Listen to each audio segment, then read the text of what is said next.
We are continuing on verse number 4.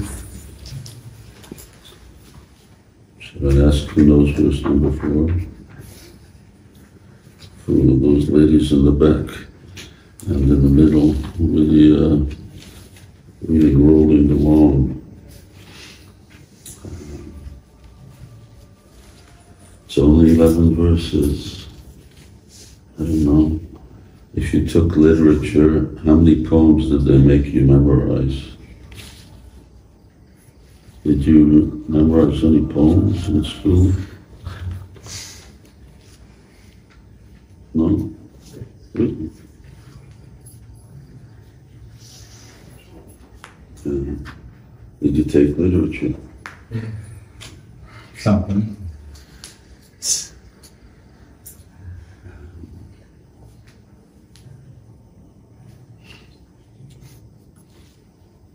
Yeah. Ode to a Dog. It's a very child's poem, but very well-known child's poem. The dog. Rhymed very nicely, and then so many other beautiful poems. Good way to learn, good way to study, and certainly for preaching, it's a must. Okay, let's chant together. Let's read this thing. Asad Bharta Vesya Visrijamati Sarvasvaharani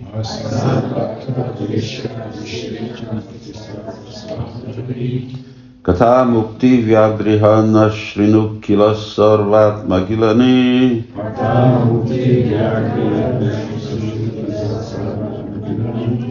Apityatva Lakshmi Patiratim Iti Vyomanayanim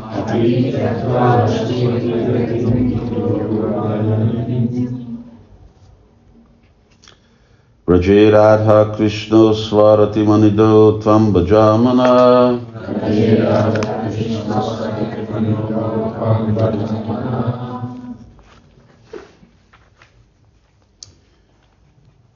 Give up the prostitutes of friendship with non-devotees, prostitutes who will steal the treasure of your heart. Don't listen to the words of the tigress of impersonal liberation, which devour everyone. Give up attraction for Lord Narayan, which leads to the world of Vaikuntha, O mind. In Braj, worship Shri Radha Krishna, two philanthropists who give away the jewel of pure love.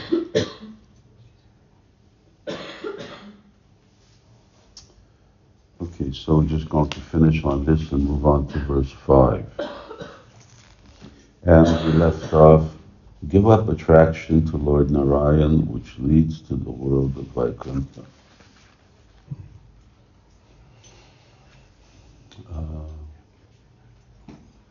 The 1000th anniversary of the appearance of Ramanujacharya was a few years back. Which year exactly? Anyone remembers? 3 years, 4 years, 5 years, something like that. Huh? 17? So, ISKCON participated in that celebration as well. I mean, from the institutional point of view, and significant in the sense that Bhaktisiddhanta Saraswati Thakur said that the Vaishnava philosophy that is closest to Gaudiya Vaishnavism are the teachings of Ramanujacharya and Lakshmi Sampradaya. Very, very popular here in North India, not so much, but South India between Madhva Sampradaya and Ramanuj Sampradaya. Very, very entrenched, very popular, because Ramanujacharya was such a great preacher. He traveled a lot, he preached, he risked his life, although he's an incarnation of Balaram or Lakshman, and yes, and during that time, somehow or another, in Gaudiya or ISKCON's readings and appreciation of Ramanujacharya, Navadvip, Navadvip Dham Mahatmya, or Navadvip Bhava Taranga, I can't remember which of the two. It came up how Ramanujacha came here to Sridham Mayapur, and how he had darshan of Chaitanya Mahaprabhu. So far, so good. But when Bhaktivinoda Thakur writes that Chaitanya Mahaprabhu put his foot on Ramanujacharya's head, that caused some upset. And with one sort of younger sannyasi really speaking against ISKCON in such a way that the other seniors had to correct him and apologize for his outburst. But this concept that now we have something here that's over and above that which Ramanujacharya taught. Who is Chaitanya Mahaprabhu to put his foot on Ramanujacharya's head? Well, he's Krishna. And although Krishna wouldn't put his feet on Balaram's head, but in this case, playing the roles of acharyas, it's acceptable. And this is also a somewhat controversial statement, and it's not the only one made by Raghunath Das Goswami, and he's not the only one to make such statements, because it's part and parcel of our teachings, part and parcel of our Siddhanta, that devotees must ultimately, the more one practices Krishna consciousness, the more specific and pointed the sadhana becomes, and the meditation. So, in the beginning, God exists. God isn't dead. God does exist. And as we progress along, we see that He's the Supreme Personality of Godhead. God's a person, and He's Krishna, and He has so many expansions, and these expansions do so many wonderful pastimes and teachings. They're found in Vedic literature. Srimad Bhagavatam, you have for instance, Matsya Avatar, very detailed. It's more Prahlad Maharaj towards Nrsimhadev teaching, and real appreciation, what to speak of exclusive books that we read, respect. There's Mahabharata, there's Ramayana. So these are wonderful books, and they're very helpful and functional. But as devotees progress in spiritual life, their Ishta Deva Spriti, their Ishtadev, their worshipable deity. Who is your worshipable deity? Ultimately, there's so many forms of Godhead, they're all worshipable. Now, which one do you worship? So devotees, when they're sort of beginning immature, put it that way, And then say, oh, I'm a follower of Lord Ramachandra, I'm a follower, I worship Lord Nrsimhadev, I worship, so on. Worshipping and offering respect is one thing. Being the Ishta, who is that personality, that form of Godhead, which is our ultimate goal in spiritual life, in Krishna consciousness. Where are we going to go? So there's certainly no question of bad-mouthing any forms of Krishna. That's aparad, and that really finishes our spiritual life. On the other hand, here he says, give up attraction.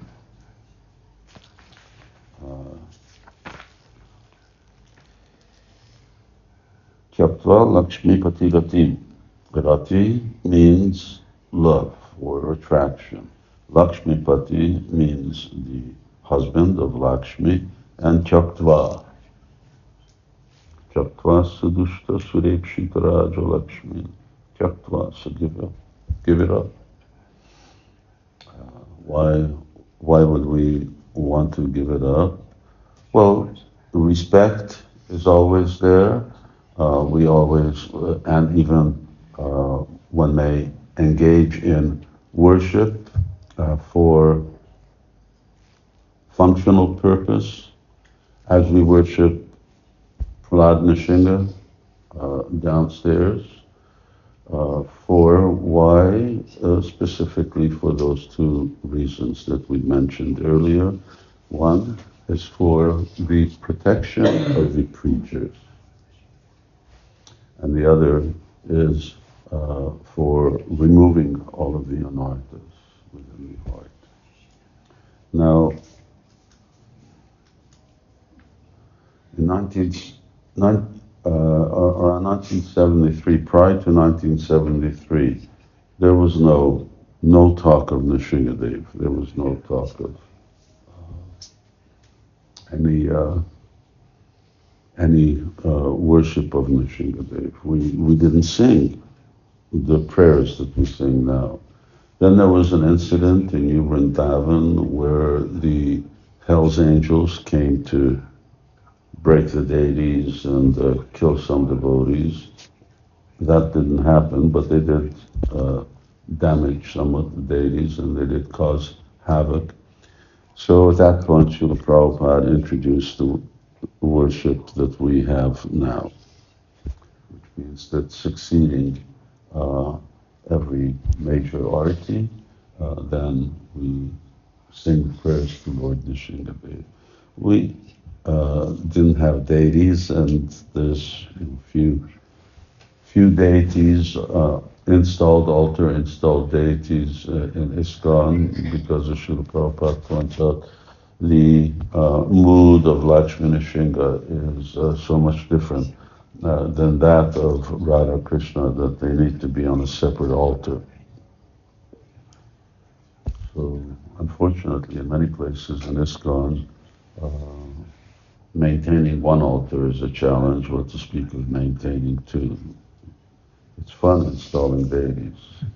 Then worshipping them for the next 10,000 years is another story. In any case, like that, Lord Nrsimhadev appeared to Thakur Bhakti Vinod, and for protecting him for in his preaching efforts, although I hadn't heard that he came across as many challenges as Bhaktisiddhanta Saraswati Thakur. Lord Nrsimhadev appeared, and then there's the deity there at the back of Jogapit with Gaur Gadadhar of Lakshmi Nrsimha. And Nrsimhadev also initiated Bhaktivinoda Thakur with a mantra, which, as I mentioned, is the same mantra that we chant here in the mornings, Ugram Bira Mahavishnu, and so on. But there's also a elaborate beach mantra that goes along with it, which further strengthens the mantra itself. As a devotee, attention and focus becomes what can I? It's for instance like if you look up at the sky and there's the moon, and the moon is somewhere up there, and I say look at the moon, and then I bring a telescope. And with the telescope, you look through the telescope, now you're really zooming in. So when I just say, look at the moon, then there's the sky, there's the stars, and who knows what else you can see. But when you look it through the telescope, then you're just focusing and say, look at this spot on the moon. The rabbit, the deer, whatever spot we're looking at, then you focus more in, and the rest of the sky is out of, you just don't even see it. It's out of your focus. It's out of your range of vision. So similarly, as you become more and more Krishna conscious, it becomes Krishna, Krishna. Well, it's really Radha Krishna, and it just becomes only Radha Krishna. Because ultimately, when you meditate, you can't meditate on many things at once. You can only meditate on one thing. That's what meditation is. So it's not a secret, because we also have our mantra. We also have by mantra, I mean the Hare Krishna Maha Mantra, and we also have our Diksha mantras. So specifically those Diksha mantras lead us to the last two mantras, which is the Gopal mantra and the Kama Gayatri. So it's very clear that we're focusing on Radha and Krishna. You're chanting Hare Krishna. That's what Prabhupada says. So Rama can mean Ramachandra. Rama can mean Balaram. Rama can mean Krishna. Why? I just get people to chant. Well, anyway, get them to chant anyway. But once you start chanting, then later on, no, it doesn't mean Balaram, because Hare Rama with Balaram doesn't work. Hare Rama, when you're talking about, oh, Hari, that's all right.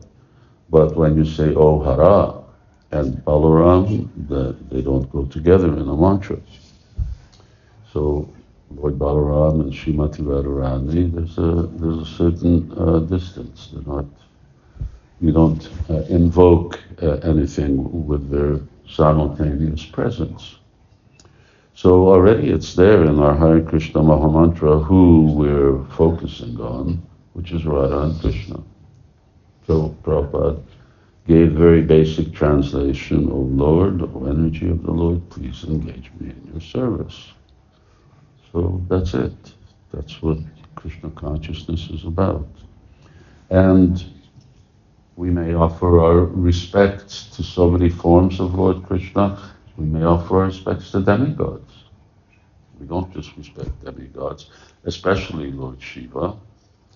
But for us, they are all means by which we can approach Krishna. When the gopis met south of Chandra Sarovar, when the gopis met Krishna in a four-armed form hiding in the Kunj, and they asked him, what did they say?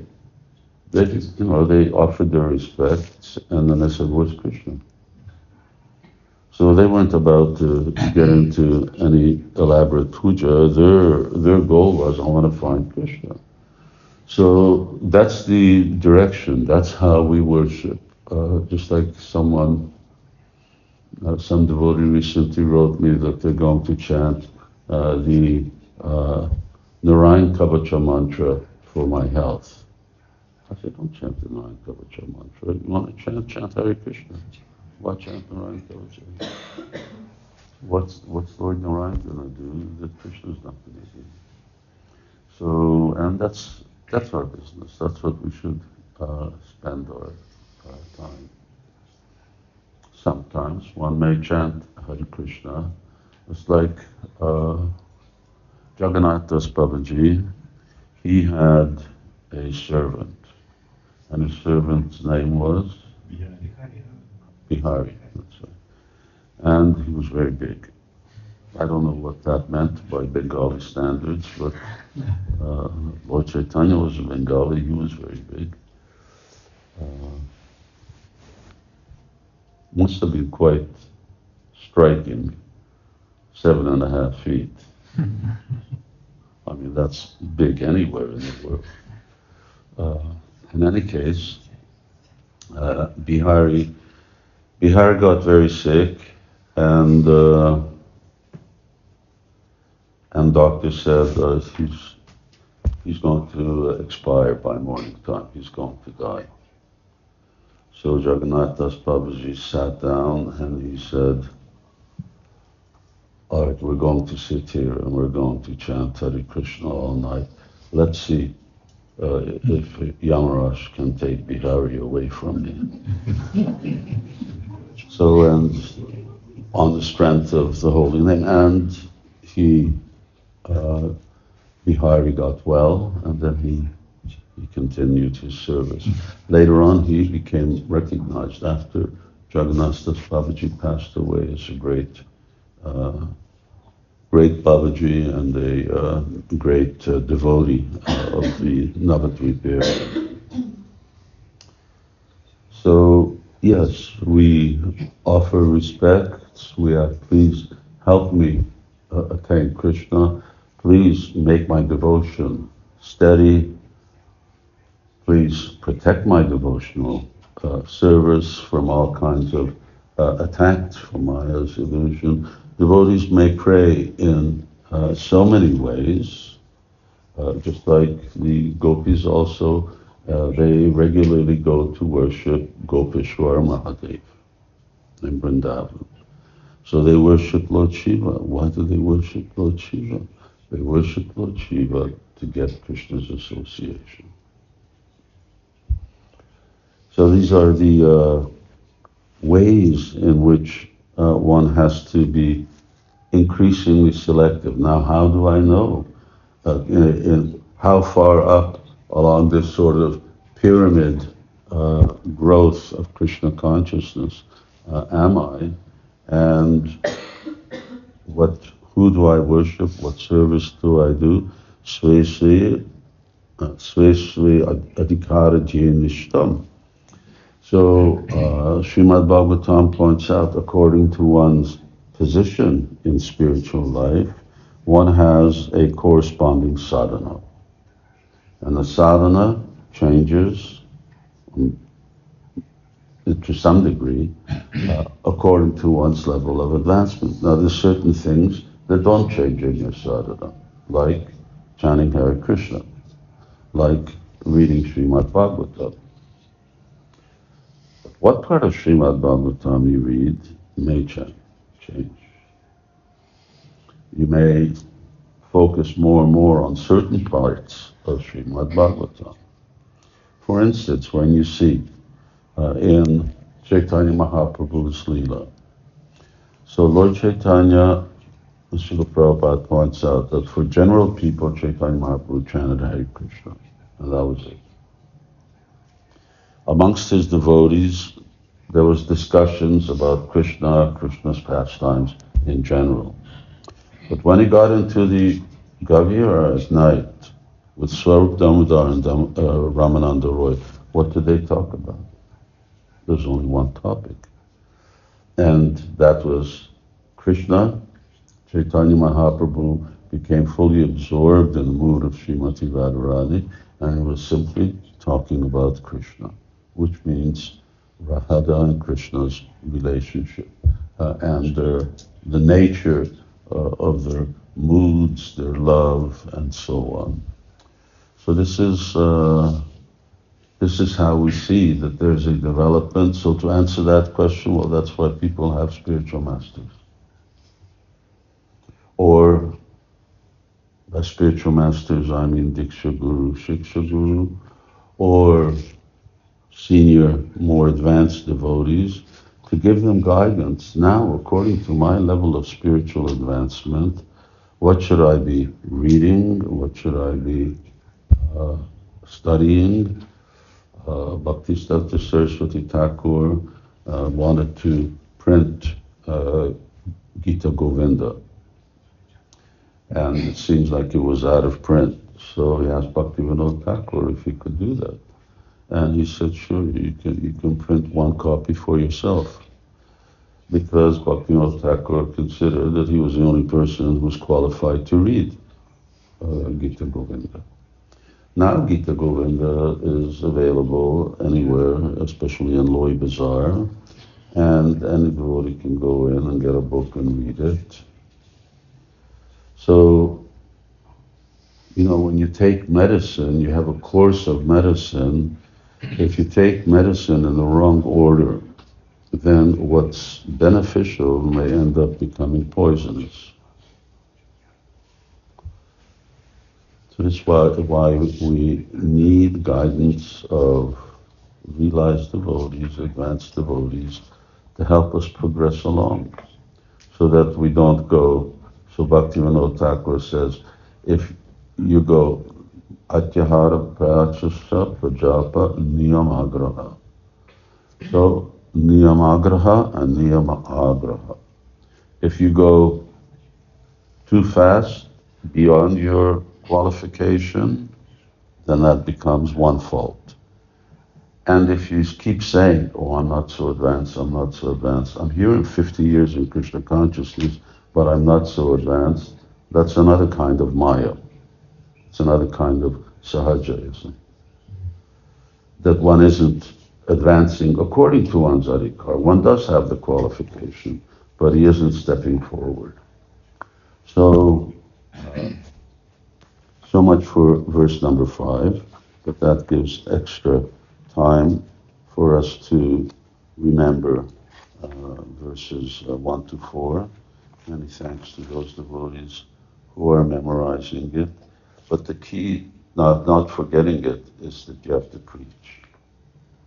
And when you use those verses, then now the next verse, when highwayman Lust and his friends have bound me at the neck with painful ropes of wicked deeds. O mind, please scream, O Krishna, O killer of Baka, I will be killed by highwaymen. Do that, and he will save me. Satchista kashta pradap vikata pashala virika prakamam kamadi prakatapatati vatikare gale badva hanyeha miti bagat petvat bapa gane kurutvam putkaran avati sajatatvam manahita. Okay, day after tomorrow. Continue. Jai Srila Prabhupada ki jai. Dash Swami ki jai. Shri Śivarāma Damodar ki jai. Jai Nitai Gaur Premanand. Jai.